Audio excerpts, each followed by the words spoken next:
Hey guys, welcome back to our channel. So in this video, I'll be showing you how you can use VPN on your Brave browser. So in order to do this procedure, first thing first, make sure that the device is connected to an internet service. After that, open up your web browser. So after you open up our web browser, on the search box, type in web store. You'll need to type in ZenMet in the search box in the left side bar. After that, you'll be able to find this particular VPN which is available for Brave.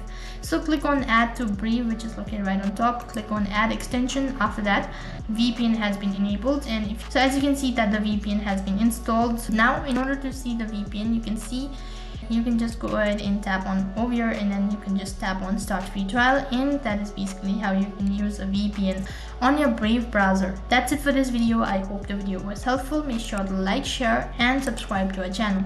Thank you for watching. See you in the next video.